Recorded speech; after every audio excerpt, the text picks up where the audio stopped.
নমস্কাৰ। আজি আমি কথা পাতিম মেনষ্ট্ৰুৱেল হাইজিনৰ বিষয়ে। আমাৰ সমাজত মেনষ্ট্ৰুৱেশ্যন বা মাহেকীয়া হোৱাটো এতিয়াও এটা নিষিদ্ধ বিষয় হৈ আছে। আমি এতিয়াও মেনষ্ট্ৰুৱেশ্যনৰ বিষয়ে মুকলিকৈ কথা পাতিবলৈ টান পাওঁ বা তেনেকুৱা এটা পৰিৱেশ এতিয়াও আমাৰ সমাজত সৃষ্টি হোৱা নাই। মাহেকীয়া হোৱাৰ সময়ত ল'বলগীয়া সাৱধানতা বা পৰিষ্কাৰ পৰিচ্ছন্নতাৰ বিষয়ে ন্যূনতম জ্ঞানখিনিও নথকাৰ বাবেই প্ৰতি বছৰে আমাৰ দেশত অনেক মহিলা বা ছোৱালীয়ে যৌন ৰোগত দুৰ্ভোগ ভুগি আছে। আনকি চাৰ্ভিকেল কেঞ্চাৰত প্ৰতি বছৰেই অনেক মহিলাই প্ৰাণ ত্যাগ কৰি আছে। আনহাইজেনিক মেনষ্ট্ৰুৱেশ্যন চাৰ্ভিকেল কেঞ্চাৰৰ এটা মুখ্য কাৰণ। আমাৰ সমাজত এতিয়াও প্ৰথম মাহেকীয়া হোৱাৰ লগে লগে ছোৱালীজনীক এক অস্পৃশ্য বিষয় বা অস্পৃশ্য বস্তুৰ নিচিনা গণ্য কৰা হয়। মেনষ্ট্ৰুৱেল হাইজিনৰ বিষয়ে সম্যক জ্ঞান নথকাৰ বাবে আজিও প্ৰথম মাহেকীয়া হোৱাৰ লগে লগে ছোৱালী এজনীৰ ওপৰত শাৰীৰিক বা মানসিকভাৱে এক প্ৰকাৰ অত্যাচাৰী কৰা হয়। ছোৱালীজনীক বন্ধ ৰুম এটাত 4 দিনৰ বাবে আবদ্ধ কৰি ৰখা হয়, মাটিত শুবলৈ দিয়া হয়, 4 দিন ঘৰৰ বাহিৰ ওলাবলৈ নিদিয়ে, গা ধুবলৈ নিদিয়ে, আনকি শৌচ প্ৰস্ৰাৱ পৰ্যন্ত থকা ৰুমটোৰ ভিতৰতে কৰিবলৈ দিয়া হয়, তাইক ওলাই যাবলৈ দিয়া নহয়। তাই ব্যৱহাৰ কৰা কাপোৰ কানি 4 দিনলৈ সেই একেখিনি কাপোৰে ব্যৱহাৰ কৰি থাকে, সেইবোৰ ধুবলৈ দিয়া নহয়। আৰু এনেধৰণৰ অবৈজ্ঞানিক আৰু অস্বাস্থ্যসন্মত নীতি নিয়মবোৰে ছোৱালীজনীৰ শাৰীৰিক বা মানসিক পৰ্যায়ত কেনেধৰণৰ প্ৰতিক্ৰিয়াৰ সৃষ্টি কৰিব পাৰে সেই বিষয়ে আমি আজিও চিন্তিত নহয়। পৰম্পৰাগতভাৱে চলি অহা এই নীতি নিয়মবোৰক পৰম্পৰাৰ দোহাই দি আমি প্ৰজন্মৰ পিছত প্ৰজন্মই চলাই আহিছোঁ। আজিকালি দুই এজন ব্যতিক্ৰমী প্ৰচেষ্টা লয় যদিও বেছিভাগ ক্ষেত্ৰতে কিন্তু সেই একেই পৰম্পৰা পালি অহা দেখা যায়। আচলতে আমি সেইকেইদিন কি কৰিব লাগে? সাধাৰণতে 11 পৰা 17 বছৰ বয়সৰ ভিতৰত ছোৱালী এজনী প্ৰথমবাৰলৈ মাহেকীয়া হয়, ছোৱালীজনী পুষ্পিতা হয়। তাৰ ব্যতিক্ৰমো নথকা নহয়। কেতিয়াবা আনকি 8 বছৰ বয়সতো ছোৱালী এজনী পুষ্পিতা হোৱা দেখা যায়। এই প্ৰক্ৰিয়া ছোৱালীজনীৰ জীৱনৰ প্ৰায় 45 পৰা 50 বছৰলৈ চলি থাকে। 50 বছৰৰ গড় হিচাপত 50 বছৰৰ পিছত লাহে লাহে এই প্ৰক্ৰিয়া বন্ধ হ'বলৈ আৰম্ভ কৰে, যাক আমি মেনপজ বুলি কওঁ।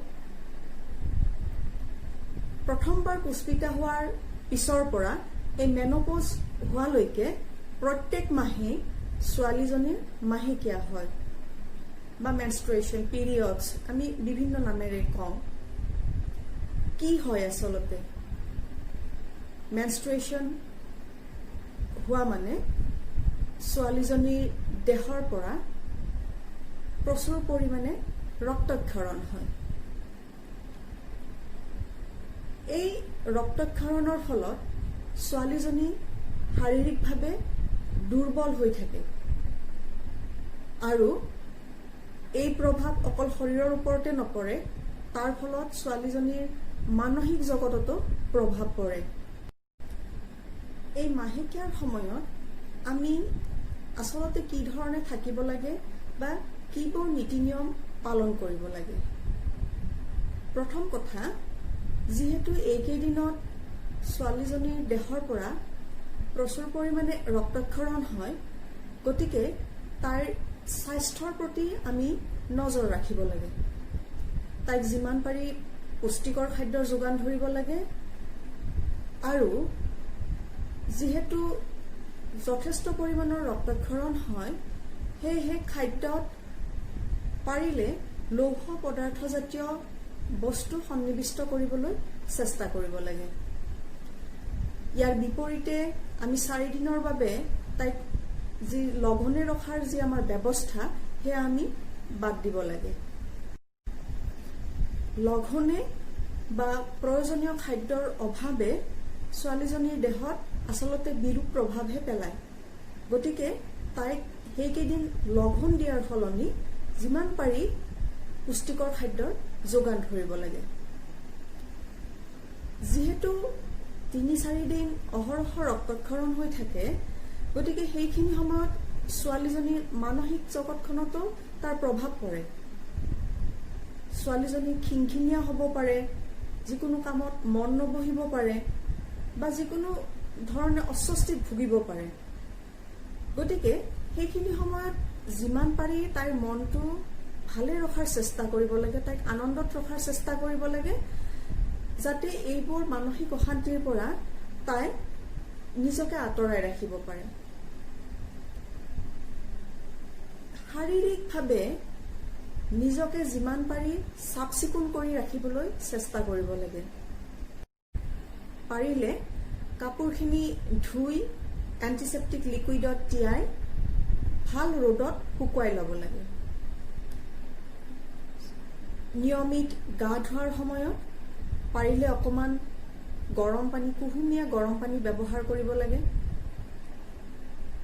কিছুমান ছোৱালীৰ এই মাহেকীয়াৰ সময়ত পেটৰ বিষৰ এটা সমস্যাই দেখা দিয়ে। এই বিষ কেতিয়াবা সহ্য কৰিব পৰা অৱস্থাৰ পৰা সহ্যৰ বাহিৰতো হোৱা দেখা যায়। যদি সহ্য কৰিব পৰা বিষ হয় তেতিয়া আমি ঘৰুৱা কিছুমান দিহাৰ দ্বাৰাই ব্যৱস্থাৰ দ্বাৰাই এই বিষৰ পৰা পৰিত্ৰাণ পাব পাৰোঁ। যেনে খোৱা পানীটো অকণমান গৰম পানী খালে, হট ৱাটাৰ বেগেৰে পেটত সেক দিলে, হট ৱাটাৰ বেগ নাথাকিলে চিচাৰ বটলত গৰম পানী ভৰাই তেনেকৈও পেটত সেক দি আমি বিষৰ পৰা উপশম পাব পাৰোঁ। এই বিষটো একো ভয় কৰিবলগীয়া বিষয় নহয়। এইটো এই মাহেকীয়া হোৱা পৰিক্ৰমাৰে এটা অংশৰ নিচিনা।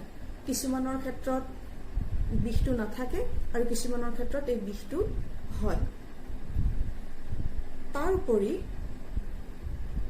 ছোৱালীজনীক পেডৰ ব্যৱহাৰ কৰিবলৈ দিব লাগে। পেড ব্যৱহাৰ কৰি আমি যথেষ্টখিনি সুৰক্ষিত হৈ থাকিব পাৰোঁ। পেড ব্যৱহাৰ কৰোঁতে যিমান পাৰি যিমান সম্ভৱ কটন পেড ব্যৱহাৰ কৰিব লাগে আৰু পেডবোৰ 4 পৰা 6 ঘণ্টাৰ ভিতৰত সলাব লাগে। এটা পেড 6 ঘণ্টাতকৈ অধিক সময় আমি ব্যৱহাৰ কৰিব নালাগে।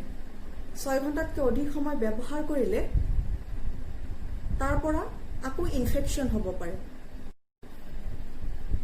ভেজিনা চাফ চিকুণ কৰি পৰিষ্কাৰ কৰি ৰাখিব লাগে আৰু ব্যৱহাৰ কৰা আণ্ডাৰগাৰ্মেণ্টছ পৰিষ্কাৰ পৰিচ্ছন্ন কৰি পেলাইহে ব্যৱহাৰ কৰিব লাগে আৰু প্ৰত্যেকবাৰ পেড সলোৱাৰ লগতে পাৰিলে জাঙিয়াটো সলাব লাগে।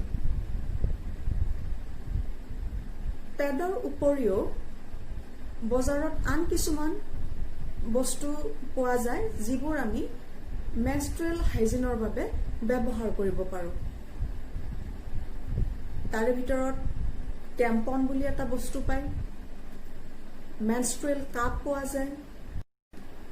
মেনষ্ট্ৰুৱেল কাপটো কেনেদৰে ব্যৱহাৰ কৰিব পাৰি এই বিষয়ে ইউটিউবত যথেষ্ট সংখ্যক ভিডিঅ' আছে আৰু সেইবোৰ চাই আমি মেনষ্ট্ৰুৱেল কাপটো ব্যৱহাৰ শিকি ল'ব পাৰোঁ।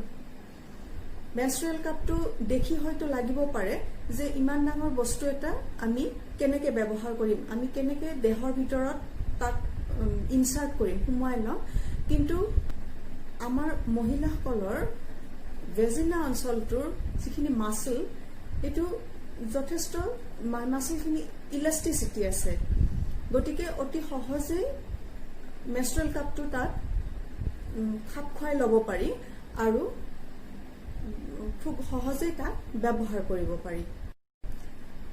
আজিকালি চৰকাৰে গাঁও অঞ্চলবোৰতো অংগনবাদী কেন্দ্ৰসমূহৰ জৰিয়তে গাঁও অঞ্চলৰ কিশোৰীসকলৰ কাৰণে কম মূল্যতে বা কেতিয়াবা বিনামূলীয়াকৈও পেডৰ যোগান ধৰে। গতিকে পেড ব্যৱহাৰ কৰাটো আটাইতকৈ সুলভ প্ৰক্ৰিয়া। কিন্তু তাৰ পিছতো যদি এনেকুৱা এটা পৰিস্থিতি হয় যে ছোৱালীজনীক বা মহিলাগৰাকীক পেড এপেকেটৰ দৰকাৰ, কিন্তু মানুহ ঘৰৰ আৰ্থিক অৱস্থাই তাক ছাপোৰ্ট নকৰে, তেতিয়া আমি কপাহী কাপোৰো ব্যৱহাৰ কৰিব পাৰোঁ। কিন্তু কাপোৰখন ব্যৱহাৰ কৰা কাপোৰখন পৰিষ্কাৰ পৰিচ্ছন্ন হোৱাটো আৰু বীজাণুমুক্ত হোৱাটো দৰকাৰ। যিখন কপাহী কাপোৰ আমি ব্যৱহাৰ কৰিম সেই কাপোৰখন ভালদৰে চাবোনেৰে ধুই পাৰিলে এণ্টিছেপ্টিক লিকুইডত তিয়াই ভাল ৰ'দত শুকুৱাই ল'ব লাগে। আৰু ব্যৱহাৰ কৰাৰ পিছতো কাপোৰখন ভালদৰে ধুই বীজাণুমুক্ত কৰি ৰ'দত শুকুৱাই লৈহে তাৰ পিছৰবাৰ আকৌ ব্যৱহাৰ কৰিব পাৰি। গতিকে মাহেকীয়া হোৱাটো এক অস্পৃশ্য বিষয় নহয়, বা মাহেকীয়া হোৱা ছোৱালীজনী কোনো চোৱা লগা ছোৱালী বা অস্পৃশ্য ছোৱালী নহয়। সেইখিনি সময়ত ছোৱালীজনীৰ শাৰীৰিক আৰু মানসিক স্বাস্থ্যৰ যতন লোৱাটো পৰিয়ালৰ প্ৰত্যেকজন সদস্যৰ কৰ্তব্য হয়। যিখিনি ছোৱালী স্কুল কলেজলৈ ওলাই যায় বা যিখিনি মহিলাই চাকৰি আদিত ওলাই যায়, তেওঁলোকৰ বেগত প্ৰত্যেক মাহে এটা পেডৰ পেকেট থকাটো জৰুৰী। আকৌ পেড কিনাটো একো লাজৰ কথা নহয়। মেনষ্ট্ৰুৱেশ্যন প্ৰক্ৰিয়াটোৱেই একো লাজৰ কথা নহয়। এইটো এটা স্বাভাৱিক প্ৰক্ৰিয়া। ছোৱালী এজনীৰ বিকাশৰ এক অংগ মেনষ্ট্ৰুৱেশ্যন। গতিকে তাক লৈ আমি অস্বস্তিত বা হীনমন্যতাত ভোগাৰ কোনো কাৰণ নাই। মেনষ্ট্ৰুৱেশ্যনৰ বিষয়ে আমি খোলাকৈ মুকলিকৈ কথা পাতিব লাগে আৰু ছোৱালী এজনীৰ সেই সময়ত হ'ব পৰা স্বাস্থ্যজনিত বা মানসিক স্বাস্থ্যজনিত কথাবোৰ আমি আলোচনা কৰিব লাগে। ইয়াৰ বাবে পৰিয়ালৰ আন সকলো সদস্যইও সহযোগ কৰিব লাগে। ইয়াত আমি সাধাৰণতে মেনষ্ট্ৰুৱেশ্যন বিষয়টোৰ পৰা পুৰুষসকলক সদায় আঁতৰাই ৰাখিব বিচাৰোঁ, কিন্তু সেইটো কৰাটো উচিত নহয়। পুৰুষসকলেও এই বিষয়ে জনাটো উচিত, যাতে মহিলাগৰাকী যাতে শাৰীৰিক বা মানসিকভাৱে কোনো অশান্তিত নুভোগে, অস্বস্তিত নুভোগে, তাৰ প্ৰতি তেওঁলোকে যত্ন ল'ব পাৰে।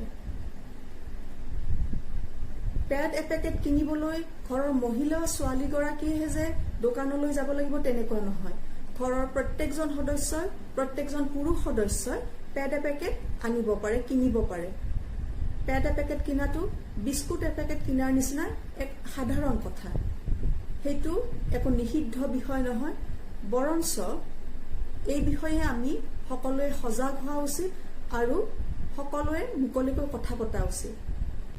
গতিকে আহক আমি সকলোৱে মেনষ্ট্ৰুৱেল হাইজিনক লৈ সচেতন হওঁ। মেনষ্ট্ৰুৱেশ্যনক লৈ মোৰ আকৌ অলপ ক'বলগীয়া কথা আছে, সেইখিনি আমি পিছৰ ভিডিঅ'ত পাতিবলৈ চেষ্টা কৰিম। ধন্যবাদ।